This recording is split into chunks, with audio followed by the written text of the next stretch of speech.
I've always been a photographer since I was 11 years old. I got my first camera.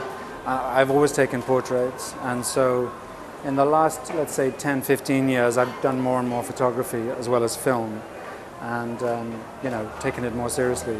I did this is part 3 of SoHo, and the first part was in London, the second part was in New York, and here we are now in Hong Kong, and it's a kind of organic exhibition that really wasn't planned in a big way. I did the first one to raise awareness and money for a gallery in London, and then that was a success, so we decided to try and do it in New York.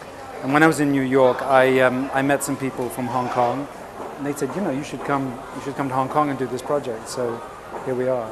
There's a local charity which is a fashion charity, but my charity is the Photographers Gallery in London, which is the oldest photographic gallery in the world, and we need a new building, so we're trying to raise money. I came to Hong Kong completely with no preconception. I've been here once before, but only for 5 days, so I didn't have a strong idea. I knew there was an interesting place.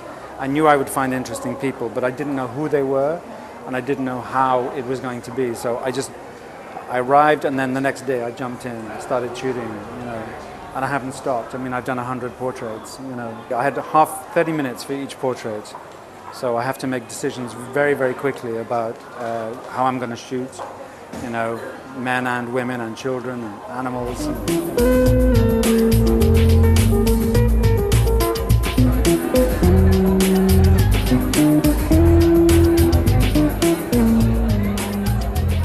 The main differences between the exhibitions was that in London it was much more a kind of casual, and to do much more street, if you like, and also London people are much more street fashion, New York is already much more, in a way, stylish, preconceived idea, and more famous people in a way, and I think, again, that idea has come into Hong Kong a little bit as well.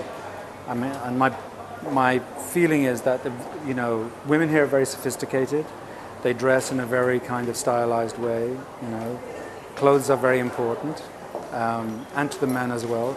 So everyone is dressing quite well and taking a lot of trouble about what they're wearing.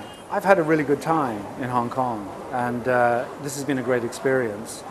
And, you could say that there are 2 ways of visiting a town. One is you can be a tourist and you can look at the architecture and eat food. And the other one is you can meet 100 people in 9 days and have a very intense experience with them, take their portrait. To me, that's a better way of, I feel I know something about Hong Kong from the people that I've photographed.